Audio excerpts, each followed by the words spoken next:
Okay, so you're recording now. Okay. Welcome, everybody. So, again, if you have your bottle near you, don't worry if you don't, but if you have your bottle near you, could you hold them up to the camera for me so I can see? Lovely. Beaujolais Village. Are you looking to see if they're empty or not? Beaujolais Village. What's that, Dad? That says Brie. Brie, are you looking to see if it's empty or not? Oh, yeah. Just to make sure you haven't like got Morgan or got that Brie. You got that Brie. Mine's a Village as well. Villa, oh yes, lovely, lovely. And the Bourgogne, of course, which is not quite the same region, but the same sort of style. So. Sorry, I couldn't find one. They didn't have anyone in Leclerc. Tim, did you see them in Leclerc at all? Oh, there are dozens of them. Very good quality wine. Couldn't find them. Oh. That might be that it's hidden under one of the different names that we have for Beaujolais. So after today, you might be able to find many of them. I'll have to confer with Tim separately. Yeah. I went into the cave, but there was nothing in the cave. Maybe it was next to the cheap rosé. I don't know. It could have been. You do That's get where I was looking. quite a variety of quality with Beaujolais. So straight Beaujolais can be a little bit iffy sometimes. Beaujolais Village is where I personally start my own buying of it, unless I've already had it before and I know that I like it. But yeah, Beaujolais Village is normally pretty reliable. Okay. Cool. So what I might do, I might just mute you all again. Seems like less necessary. Shall we see how it goes without muting? Yeah. Yeah. You're slightly less chatty than the last rowdy banter. This way you can interrupt me if you want to. All right, so I thought what we'd do, because we're talking about a region rather than a style or a grape, I'll just sort of go over the key points, which I kind of expect some of you, especially I know Tim knows a fair bit about Beaujolais. Imagine some of you will know some of this anyway. It's a bit of a kind of what do you already know thing, but also the key points that we're going to go over, and then what we'll do is we'll look at each of those key points in a little bit more depth, and then hopefully there's something there for everybody, even if you do know a bit about the wine anyway. So Okay. so what grape, can anyone tell me what grape variety it's made out of? Gamay. Good. Excellent. Yeah. Did you read that on the bottle? It doesn't say on my bottle. I mean, It's there are a PDF. few cheats for this if anyone wants to look in the PDF I did send to Yeah, you. it's on the The grape is Gamay. Fruity It's Gamay. spelled Gamay. It is grown in other parts of the world, but it's by far most famous region and by far the most prolific area for it is Beaujolais. We'll look at the history of the grape of Gamay in a bit as well, because it's got a little bit of an interesting past with Burgundy. The region itself is just at the south of Burgundy. Some people include it in the region of Burgundy, but some people, including the government, separate it out and look at it as a separate region altogether. Try to look at it as a separate region altogether as well. Many times people ask me about Beaujolais Nouveau. A lot of people have heard of Beaujolais Nouveau. Have you heard of that? Yeah. That's what I was thinking we were doing. If you Gary haven't, has. don't worry. You're more likely to have heard of it if you were drinking wine in the 80s and 90s than now, potentially, because it was very, very big in the UK then, especially in that swanky London place. Whereas today it is a massive event in Japan and Swansea. So those are the major epicenters for celebration outside of France at the moment. But if you're not from Swansea or Japan, you might not know about it. It is almost entirely red wine. I think there's something like 2% of Beaujolais is not red wine. So if you've managed to stumble across a white one, then you're very lucky. It's probably made out of Chardonnay. But when we talk about Beaujolais, if someone's talking to you about Beaujolais, they're pretty much talking about a red wine made out of the Gamay grape. It's also frequently served a little bit chilled. Has anybody chilled their wine today? Oh. Yes. No. No, So if no. you're in a hot climate, it Yeah. can benefit more. We used to have it. So. Definitely.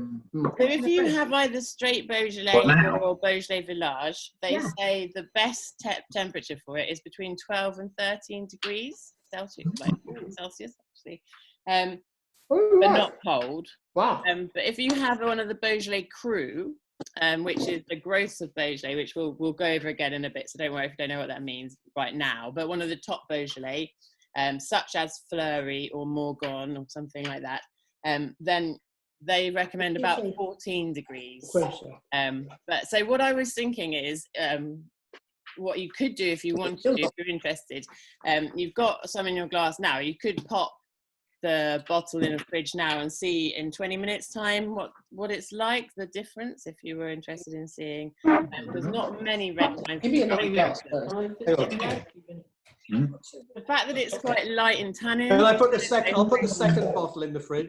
Yes. I like your style, Tim. They say if you're going to chill wine and you're drinking white wine, then you should take it out of the fridge 20 minutes before you drink it.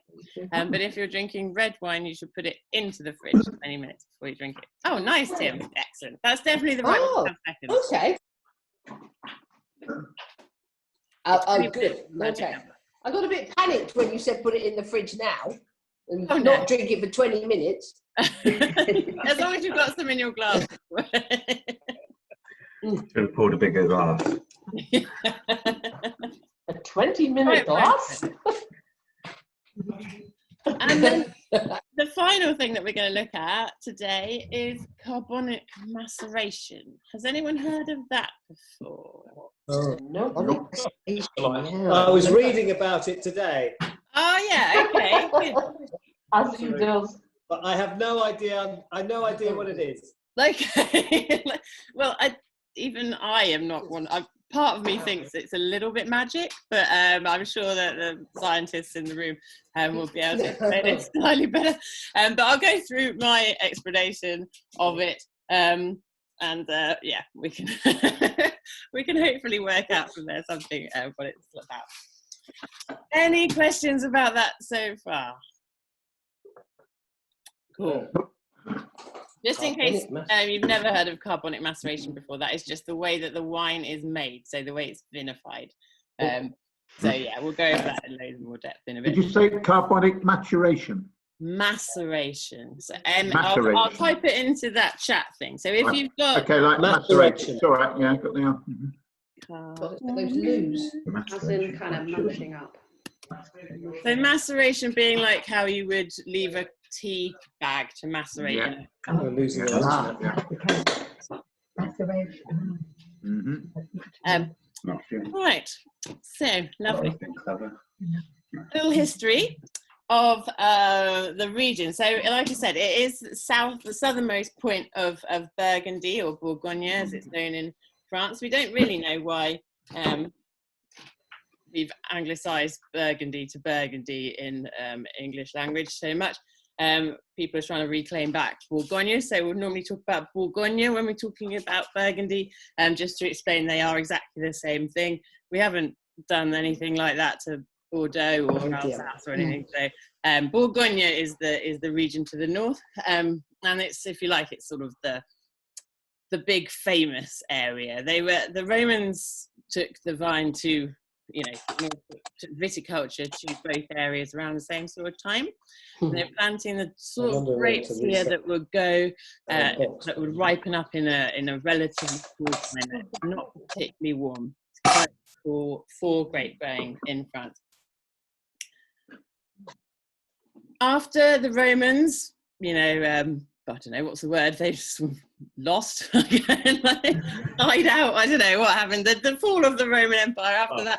It was a very tumultuous time in the region, being in a very central part of France and being at that sort of point in Europe where there's an awful lot of different tribes and groups trying to take control. The people that throughout this period, so we're talking about sort of like the 3rd to the sort of 7th, 8th centuries, it was mostly just monks and the church that were looking after the vines. Otherwise, they would have probably all just really fallen into total disrepair. And then after that, we have a period of time where the Dukes of Burgundy, that are quite famous in French history, they were supported by the crown, but they essentially were running the region. It was quite a big, powerful region. It was around this sort of time as well. I think you might have heard that the Pope, there were a few popes that lived in the Rhone, which is why Châteauneuf-du-Pape has that name, named after the popes. And all the like kings were crowned in Burgundy, and it was a very like power epicenter of power, if you like, and privilege and money. So we have a few of the sort of top famous dukes of Burgundy, and one of them, now I should double check which one it was. I think it was Philip the Bold, which is a good name.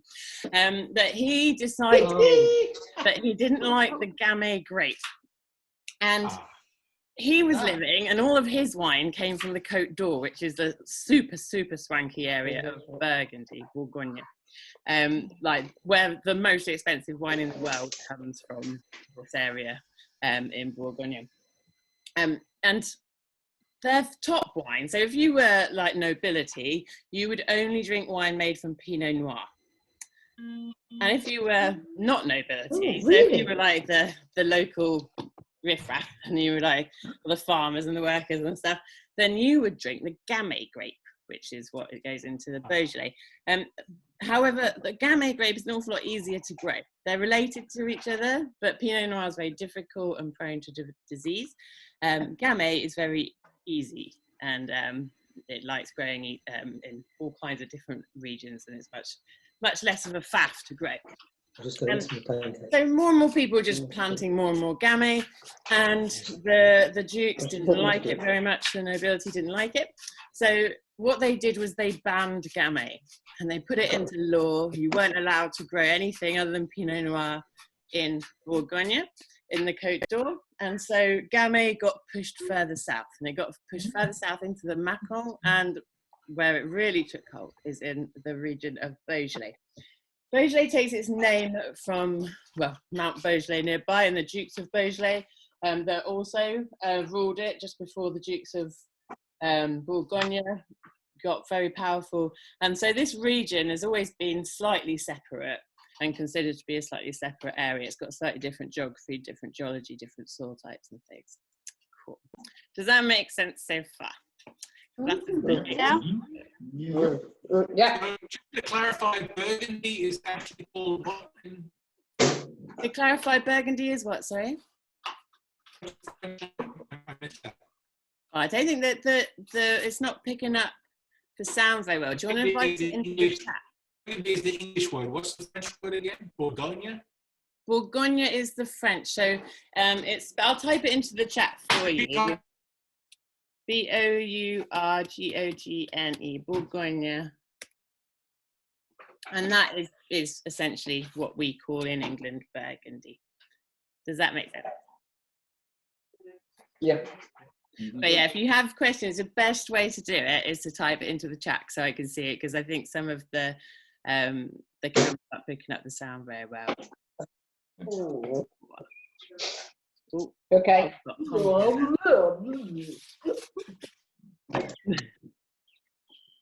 Okay, so we'll just wait for Tom to join. There we are. Okay. Yep, we're all up all over the place. Hello. Hello, you. Was that Tom? Who's come? Hi. Hello. Oh, yes, Tom. Yeah, evening, Tom. Good evening. I was reading Ah. it. Some bird sent me about Beaujolais wine. I lost the time. Yes, anyway. Excellent. We've, No, we told you about opening these listened. strange emails. You, Tom's done. Especially with attachments, you should definitely be wary of the attachments. I know, yes. So we've just done like the ancient history of the region of Beaujolais, and we're just coming now into the 20th century. So the 20th century is when obviously modern winemaking is really taking off. we have things like at the end of the 19th century, massive amounts of railway expansion. So lots of new markets opening up for wines. I think same with wines traveling long distances in the past.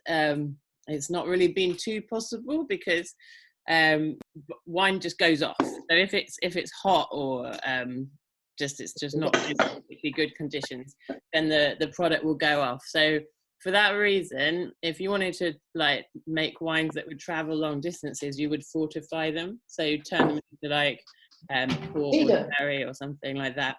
And they become a little bit more able to be transported. But normal table wines couldn't really be transported long distances until you got faster transport, such as railways. So the railways made a huge difference, opened up different markets. In particular, that was important for Beaujolais was Paris. So Paris became a big market for Beaujolais wine. So that's good, which leads on to the Beaujolais Nouveau story later on, about 50 years. In the 30s in France, there was a big move towards recognition of certain products. So, for example, there's some white people in, I think it was Jura and in Burgundy and certain regions in the south as well. We're noticing that regions like Roquefort were getting special status granted for their cheeses and other produce. So to say, a bit like we have in the UK with Stilton, like if it's not produced from the right ingredients in the right place by the right people, then you can't call it Stilton, or you can't call it cheddar, or you can't call it Melton Mowbray pork pie, whatever. Same thing was sort of happening in France, especially at this sort of period of time. And the wine guys were like, hang on a minute, I think we want some of that. So they would get it put into law that you wouldn't be able to label things. And they put this into the appellation contrôle law in 1935. They started allowing it. So people might see appellation contrôle on French bottles of wine for higher quality considered bottles of wine. Where did the bottle? Hang on, be back in 1 moment with the bottle.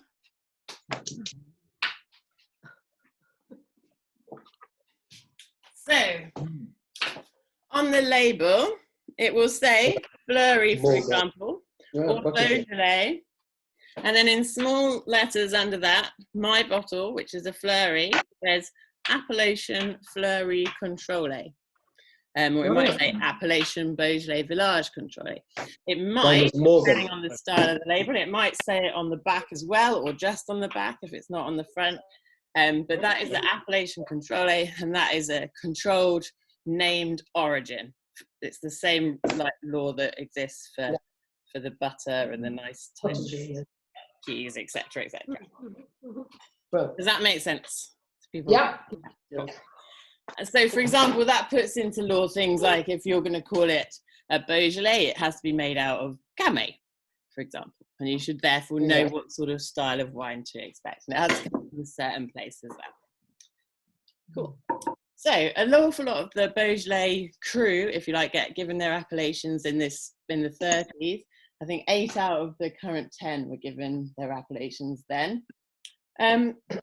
And at that point, there was this sort of move towards recognition of these qualities, these crus. The crus, so spelled C-R-U, means the growth, and they're considered to be the top quality Beaujolais. And so they were really big at this time. People were pushing about the quality. However, incoming was a new craze for Beaujolais Nouveau. Beaujolais Nouveau kind of ruins this a little bit. So it does put Beaujolais on the map, but it also kind of ruins this idea that Beaujolais should be considered a high quality, ageable wine. Oh, Kim's just said, is Beaujolais Village a place or a type? It's actually a region, but when we come to the map in a minute, I'll take you through that in more detail, I promise. Oh, no.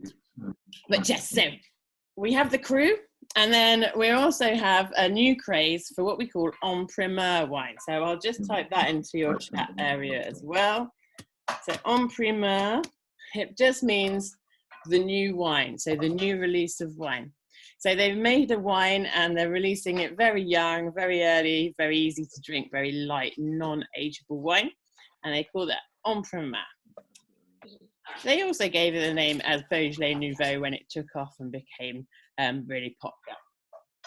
In the 1950s, this became extremely popular in Paris, this love for drinking this really light, fresh style.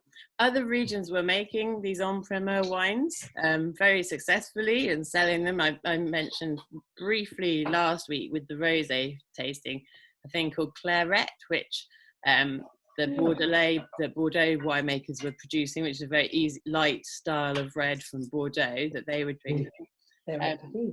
This is the Beaujolais version of that, except made out of Gamay.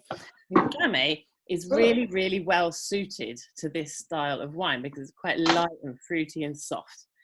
So that then just gives it that, with this current trend that we're going through in the 50s for that style of wine, that just gives it the edge and it makes it super, super popular. So 1951, it starts getting put into law, and they name at that point the 15th of November. That's the date that by law Beaujolais Nouveau can be released.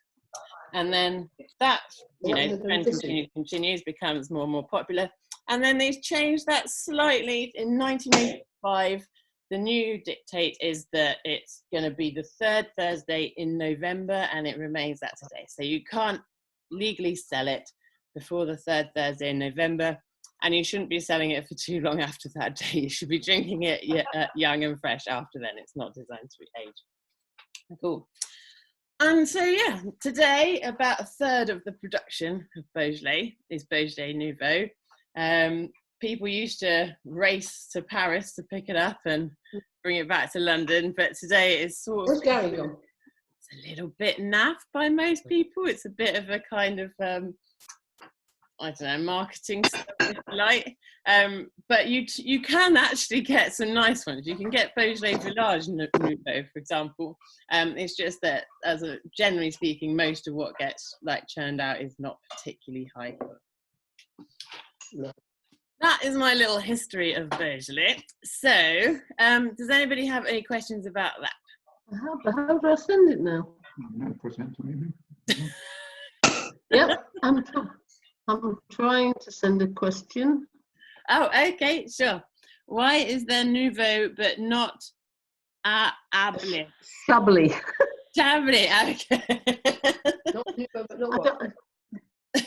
So Nouveau, en primeur wines, these young style of wines that were being produced, they're red wines. So Chablis is always youthful and drank young. Well, most of the time it's youthful and drank young. But red wines usually are made in a way that means they have to age for a period of time before they're enjoyable to drink. But I'll explain that further when it comes to the carbonic maceration, because that's how they're made. That makes them easier to drink when they're younger, which is different to how you would normally make a red wine. Whereas normally red wine, you make it very nice for a bit. But there are so many red wines. Why is Beaujolais Nouveau so famous? Why is Marketing. Marketing is a big one. Also geography. So it became a big thing in Paris due to its proximity to Paris and the fact that was, easy trade route for them to get to. And then Paris obviously is big trendsetter when it comes to fashions of all different types. And then on top of that, you have the fact that their focus is the Gamay grape, and the Gamay grape is really well suited to this style of wine. Okay. So it's sort of like a multiple different things that come together to mean that it's Okay, thank you, darling. Yep.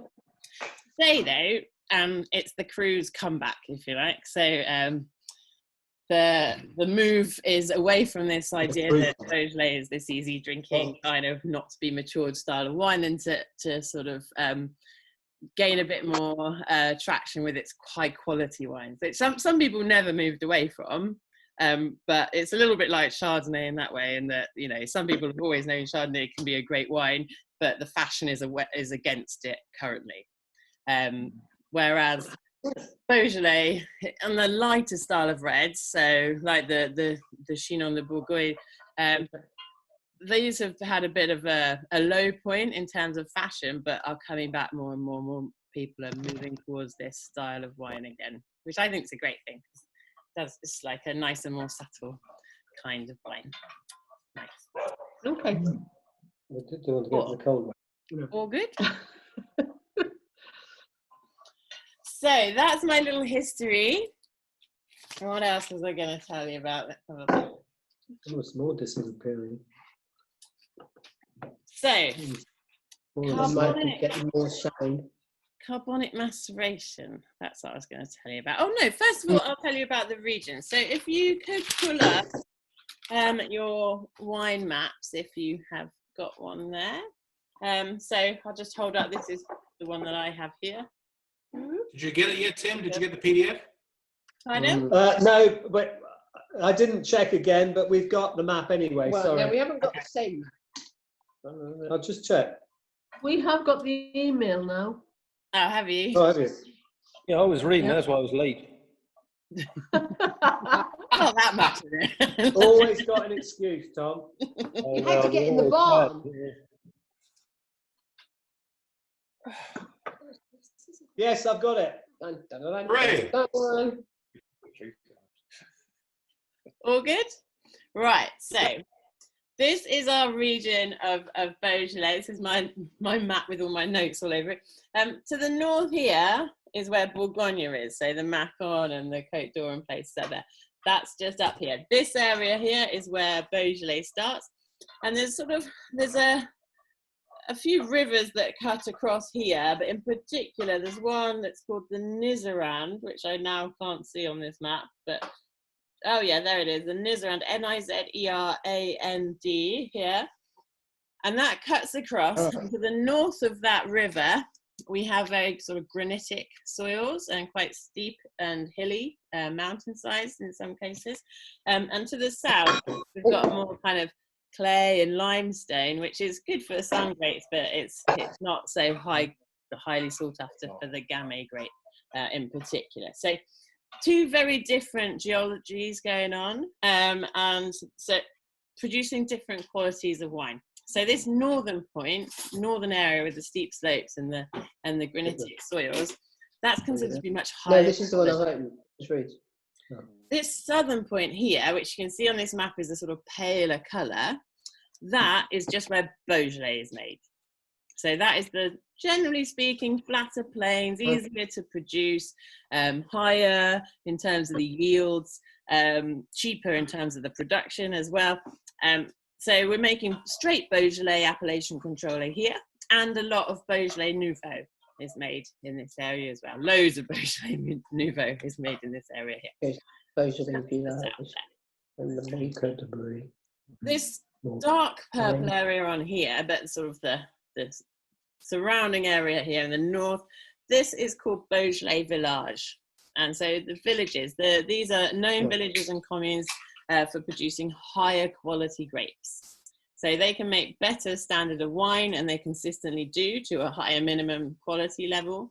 And so they can call themselves Beaujolais Village on the label. And so if you see Village written on after the word Beaujolais, that's a really good sign. That means that you've got a better quality of wine, probably. Same thing happens in Côte de Rhône, for example. You get Côte de Rhône standard, and then Côte de Rhône Village, higher quality. Yeah. And Bordeaux as well, I think, don't we? They have Bordeaux and they have Bordeaux Superior, but there's not, they have the same geographical area. Whereas in Bordeaux, they have a much more, I should do a Bordeaux one, it would take about 3 hours to just go through the basics of it, but they have a very complex structure, but they have lots of different names, whereas they would be called, not Beaujolais Village, you'd be talking about a different coat or something. Sorry. But they have this structure in the Macon as well, Macon Village, a few areas as well. It's all gone out of my brain now, I've forgotten where all the other places are. But Village is good, that's all we want to remember. However, there are certain villages or communes known for producing even better quality wines of their own unique and individual style. So these are, there's 10 of them, and from north to south, you should hopefully be able to see them on your map. They are Saint-Amour, Julienas, Chenas, Moulin-Avant, Fleury, Cheruble, Morgon, Renier, Bruy, and Côte Bruy. So 10 different what we call crus of different sizes. I'll tell you a little bit about those. I've got a few little bits and notes about those individual crus down so you know what they are.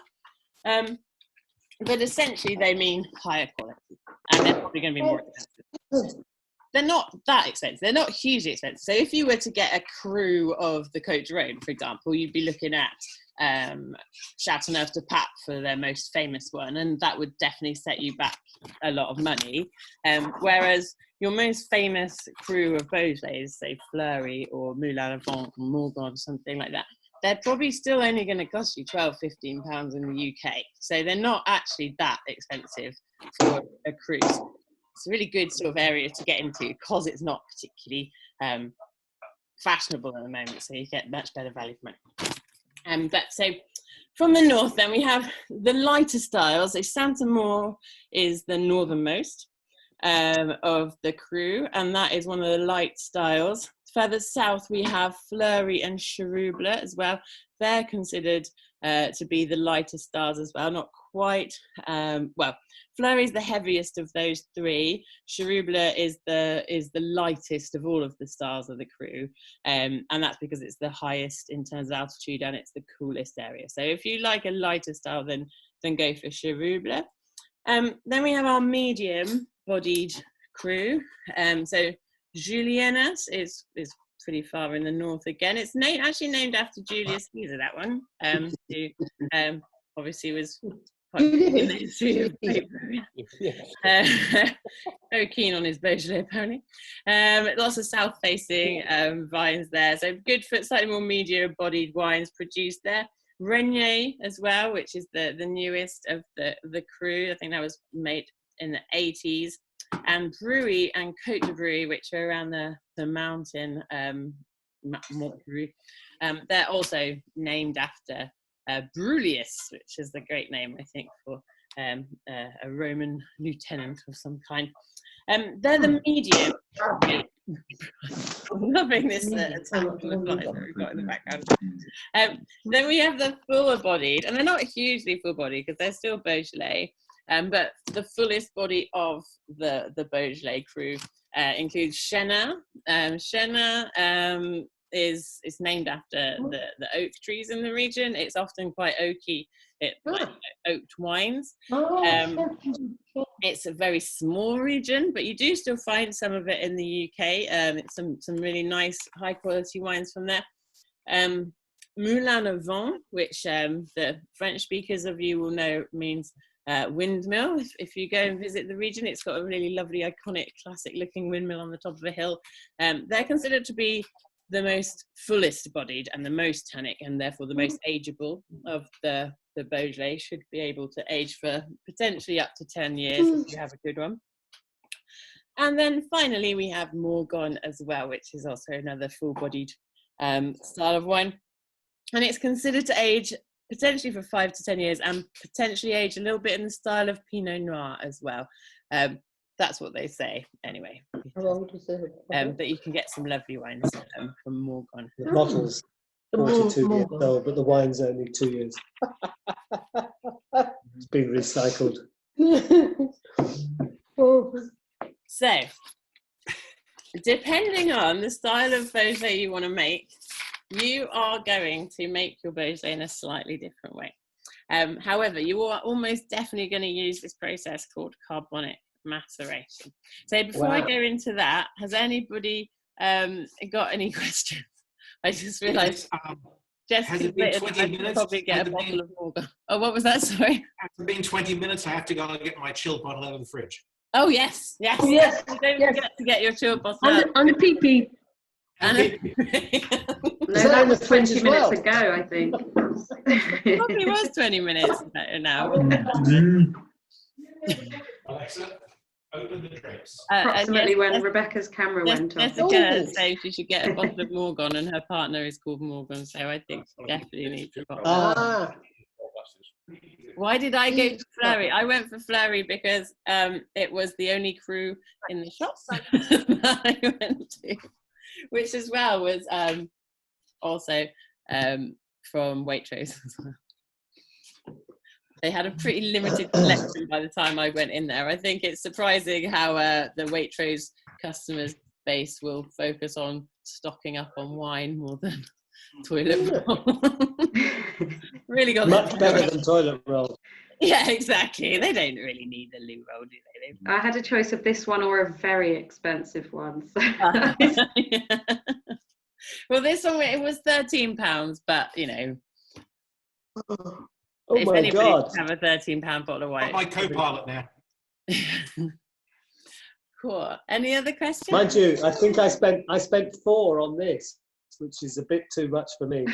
That's a lot for France, isn't it? That's a Yes, bottle of wine. but it is Morgan, so but Yeah. I thought 4. Especially from Nos. It wasn't Nos. I've got the windmill, and I paid €6, which and Ooh. I'm very Did pleasant. you? Wow. Oh, you flash skit. I did say ours was from Nos. But having listened to Ruth's descriptions, this is the one I would have picked if I'd bought one now, sort of thing. Oh, sure, yeah. Yeah, you made a good choice. I love that. By accident. I think, Well, yeah. out of sheer numbers, one of you had to pick the Bouillon Froid. Cool. We So, paid another nothing question. for this because we nicked it from Tim. Oh, well, someone has to pay, Father. Brie. Somebody Brie. pay. No such thing as free Beaujolais. Mhm. One more question from Kim. Is that what they're talking about for Beaujolais Day? Yes, Beaujolais Nouveau Day. I realised you probably wrote that ages ago. But Beaujolais Nouveau Day is the same thing they're talking about with Beaujolais Day. So that is the 3rd Thursday in November. Remember. Yeah. Can you hear me? Is that the thing in background Swansea? noise. Is that what you mentioned? No, no. I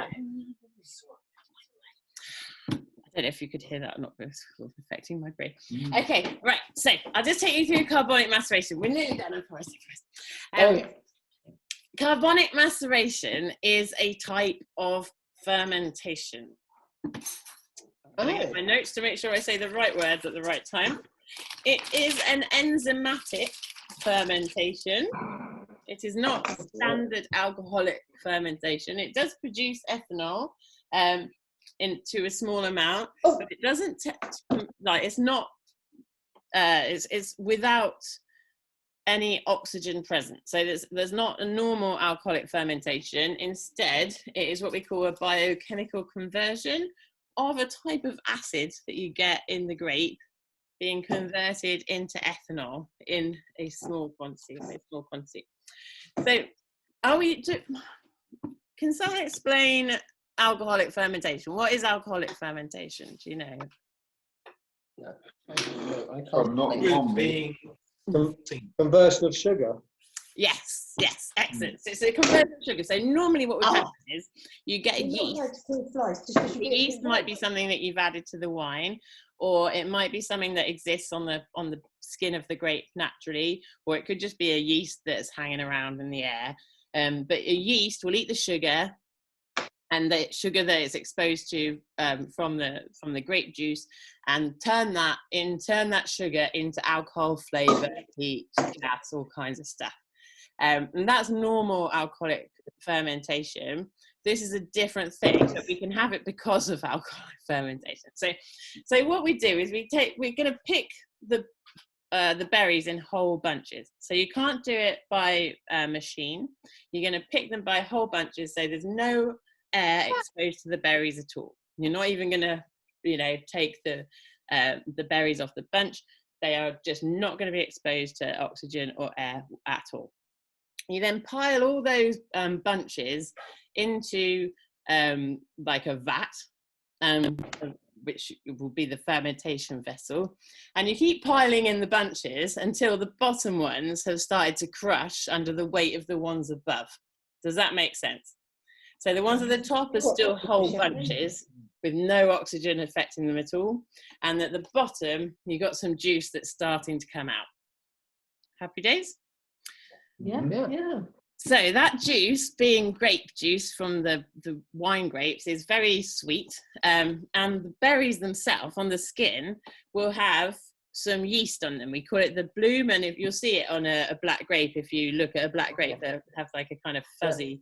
That's That's the bloom, and that has yeast in it. So those yeast will start attacking the sugar in the grape juice and turning it into alcohol.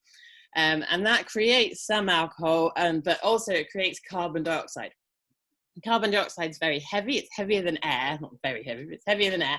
And that starts to fill up the vessel. So it starts to fill up the vat.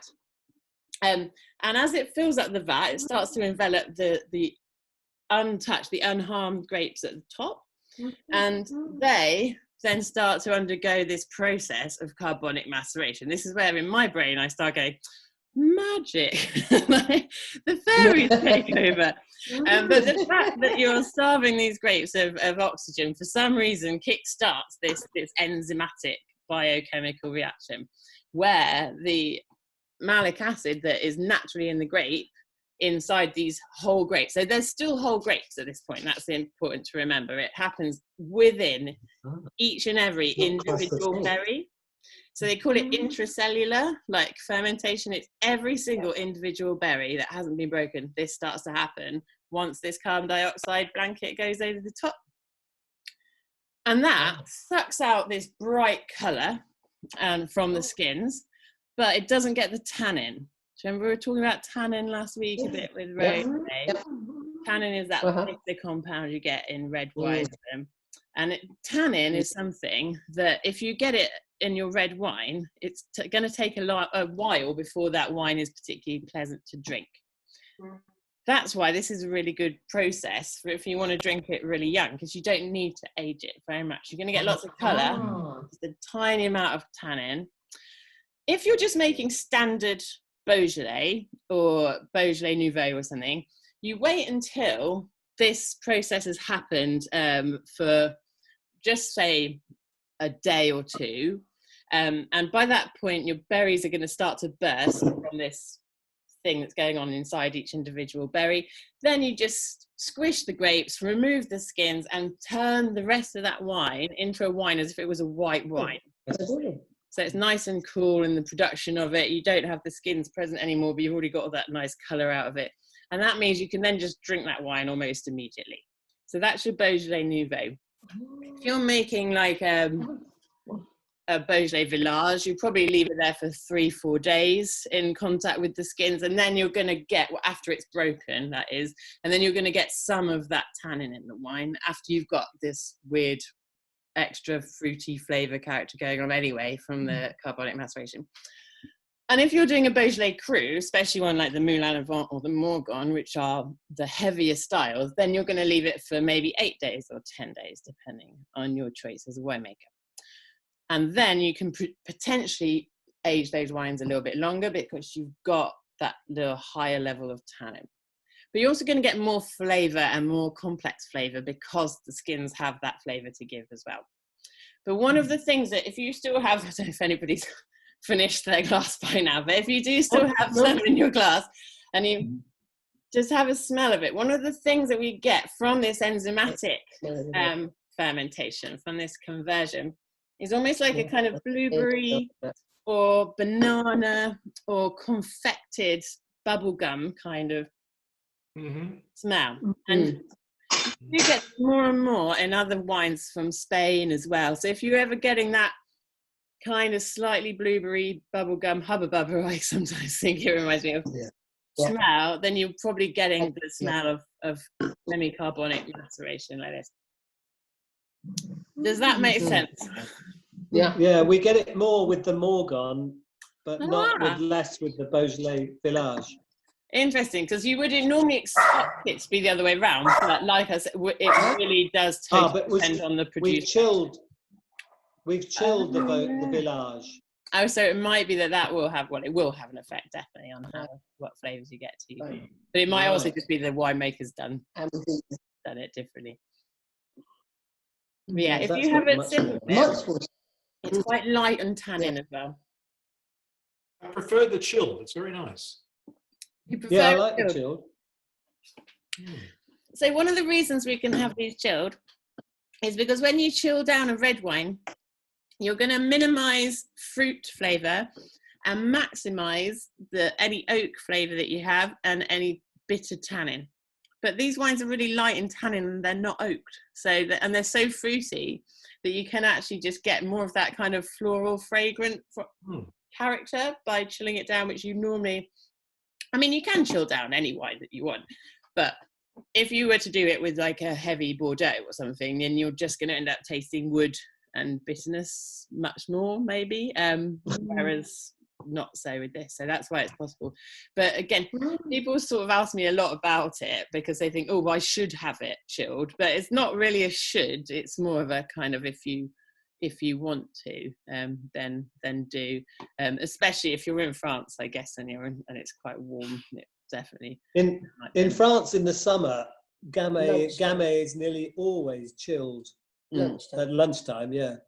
You wouldn't want it at hot room temperature, definitely. Right. Yeah, it's much nice to have it more refreshing, I think. Yeah. Let's have a look at some questions.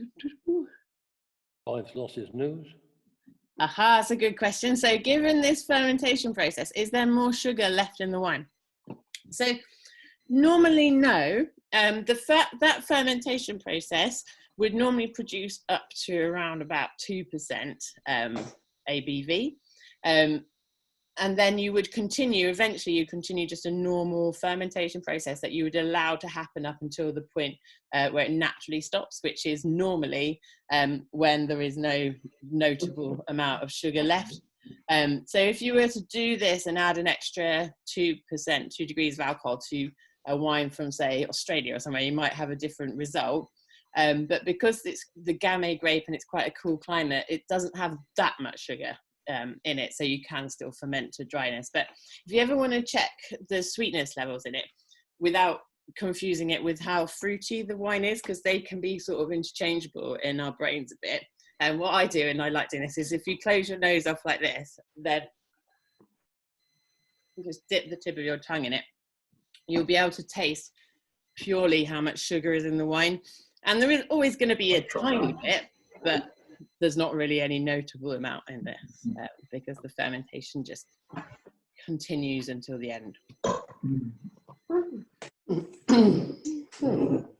Oh, good question here as well. So what's the contact time for other red wines? So normally contact time being like how much time you would have the skins in contact with the juice while it ferments. Normally you'd be looking at, say, between 2 and 3 weeks. But in some cases, if you're making a wine that you want it to be particularly ageable and interesting perhaps, then you might even have the wine in contact with the skins before the fermentation starts and maybe even after as well. So it could be, a month. You could be looking at a long period of time of contact. Again, it's one of the things that the winemaker decides. So you can get quite a lot of variety in that from one next door neighbour to the next, unless it's actually written in the law. And then anyone? I love the fact there's so many laws about wine in France. Well, they're designed it seems like they've dedicated a lot of their legal system to wine, which I think is a great thing. Very impressive. And cheese, yeah. And you can blame the cheese guys. Blame Roquefort. Of course.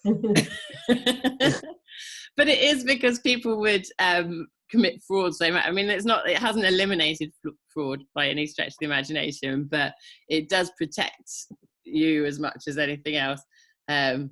Yeah, there's still an awful lot of fraud that does go on. I mean, particularly in Italy. We should do a little Italy session.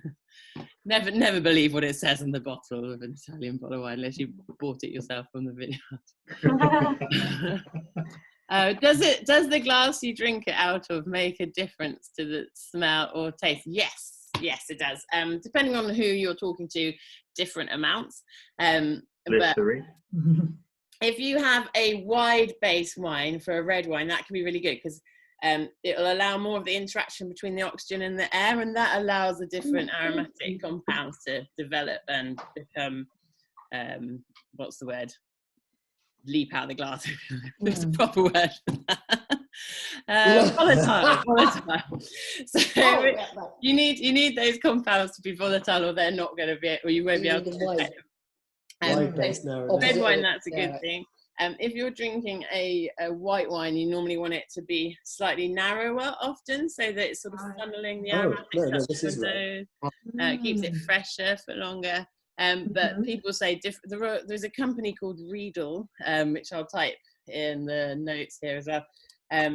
But they're very famous because they do a different wine glass for a Cabernet to a different wine glass from a Chardonnay to Wow. and they would also have a different wine glass from a part of northern Bourgogne to a southern part of Bourgogne to, like a next door neighbor village in Bordeaux. They would have a different, depending on how deep you want to go with it. So yeah, you can take it to almost silly levels. But We yeah, use different ones for Aldi and Lidl.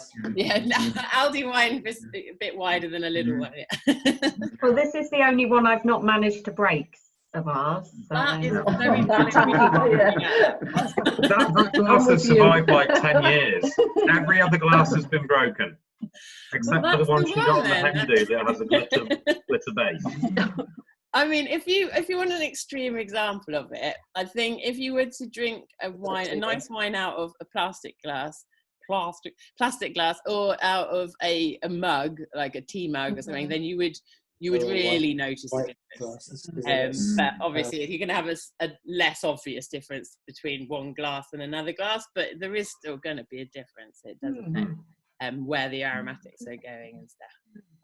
But yeah. Take it as seriously as you want.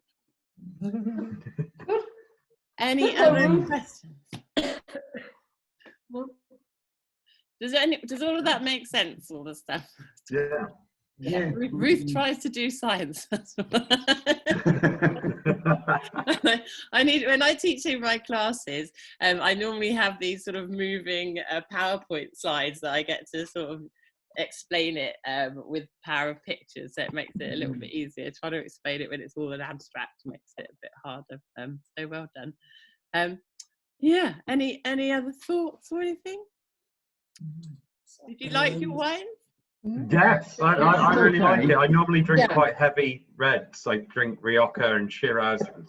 You were one of the people I was wondering about, actually, if you would like it, because I've never seen you drink a lighter style of red. No, but today's been such a lovely hot day. This wine's actually really, really nice coming off today. It's really good. Yeah, no, I like it. Yeah. I quite agree, because I much prefer Riojas and heavy reds most of the time, but actually when it's slightly chilled, it's really good. Yeah. I think it made a difference when we chilled it as well. And I'd like to say, it's nice to be able to drink a red wine on a hot day. That's a good thing, because I always feel wrong doing it. So, it's so much better a red than wine water. I can drink on a hot day. This is great. It's so much better than water. I mean, I was almost hydrated earlier. It was awful. That's a big we won't let that happen again. I came here tonight, made my mind up. I wasn't even going to enjoy this, but I actually have. Oh, good. Yeah, I could tell that by your face, Tom. Nice one, Ruth. The bottle within an hour. I'm getting slow in me. That can be the dangerous thing about them, is that they are a bit easier to drink than some reds, I think. Yeah, there's probably more of a hangover risk. Well, they're slightly lighter in alcohol, maybe, as well. But I had an epiphany a couple of summers ago when we had that ridiculously hot summer for the first time in ages. And before that, I was all just heavy reds. I like heavy reds. And then just that summer, it was like, oh, magical Beaujolais, the only red wine I want to drink. And it was like, stumbling across these better ones. Is Epiphany a Grand Cru? Yeah. They don't actually have Grand Cru. So just the fact that you have a cru, if you like, is as good as a Grand Cru. Yeah. Do Beaujolais ever get much above 13%? I think, yes, occasionally. This one I think is 13. I've seen some 13.5. You don't normally see 13.5. Oh, there you go. Yeah, Right. I think Moulin Avant are most likely to be the heaviest. That and Chenin and the Morgon potentially. But yeah, because of the the grape itself and also the climate is just not this. Yeah, we'll see in upcoming years maybe if we get fuller and heavier ones, but at the minute Right. it's very Yeah, heavy. that's 13. Yeah, I think that's the heaviest. That's a 12.5. Yeah. Yeah, I think they have a slight, if it's a cru, it needs to be slightly higher minimum alcohol, but it's like 12% or something. It's not 11% Right. or something. It's not. We used to buy gamay in the summer for sort of just at 10 or 11%. I seem to remember they were very light. And was that from France in particular, rather than yeah, because that was in there's France. not really that much of a market in the UK for the lighter styles. They never really made it over, but in France they seem to have much more of that I've seen. Yeah. Bring on the. It seems that wines are getting more and more alcoholic with every year that goes by, or is that just my perception? It was doing that for a while because of the climate changing and the fact that people were getting better at making higher alcohol wines, and people had this perception of higher being better, based on historically higher was better because that meant you had a riper year, a hotter year. So testing to see if you've got legs or on the glass and stuff, people would look at that as a high quality thing. But as soon as you get to the point where each year you can ripen the grapes fully anyway, that sort of goes out the window. But there was still this sort of hangover of consumers thinking that higher meant better. But I think that's now leveling off. And I think there's a lot of producers now, especially in places like Australia, for example, where they're trying to produce wines to a lighter style. Or if you go to Spain, and a lot of the Spanish producers just lie about how much alcohol. It's all 13.5%. Oh, have you recorded that comment, have you? Well, they're the people that tell me this. We had an Australian wine. Not all, #not all Spanish wine. We had a 17% Australian wine. Oh, wow. Year. That's 17%. It's crazy. Yeah, you need to get especially powerful yeast to do that. Like they have to start cultivating them carefully in the lab to get to that point. I did say it tasted slightly chemical. Yeah, did it taste horrible? No, actually it was very nice. It was a bit like a Rioja.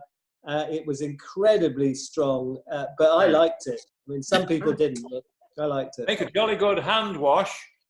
Yes, quite good enough for COVID-19, but never mind.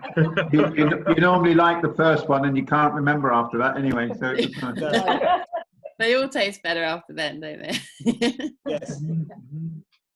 Anyway, I'm going to go because I'm going to go and eat some leftover chicken pie. But thank you so much, unless there's any other questions. No, thank you very much. Brilliant. Thanks a lot. And what is it next week? Thank you, Ruthie. Love you. Yes, so next week, love you, Jess. Well, next Friday, I have a tasting with Jess, I think. So we're going to do a gin tasting on the Saturday. Yes. Gin on Saturday. Do we have to get any particular gin? Any gin is fine. Any gin is absolutely fine. But I would say it's probably better to get a more traditional style one, because you get some funny ones that are like tangerine flavored and stuff like that, which is fine, but they're not really that ginny. We've got some Dakins. Yeah. Oh, nice. But the other thing that I just agreed to today, which I'm going to do as an extra one, is on Wednesday, I'm going to do a collaboration with a local wine shop with Portuguese wine, but I'm guessing that you guys can't see much of that. Portuguese wine. What, Vina Verde? You might get some. Yeah, if they've got any of that lying around, then we've got a Vina Verde in the wine rack. So we're going to do that on Wednesday night, but that's like an extra. Send it out. I'll send it. Yeah. I only agreed to do that today, so I'll send that all out separately. And you're welcome to join on Friday. I'm just doing one with colleagues, but I'm happy to open it up. I'm sure they'd love to meet you. Oh, thank you. Yeah. So wine tasting every night of the week now. Yay! And also, Wednesday is quiz night for us as well, so that's difficult for you. Oh yeah, of course. Wednesday night's quiz night. So yeah. Oh, that means I can't do quiz night, doesn't it? No. But I might be better. I might be better coming on your thing because breaking the rules. I am persona non grata in our quiz team. We could change the quiz night. Oh no, don't do that. Anyway, I'll send it all out separately, and I'm going to run away. But I love you, and take care. Yeah. Okay. Cheers, Ruth. Thanks a lot. Bye, Nice to everyone. see you all. Bye, all. Yeah.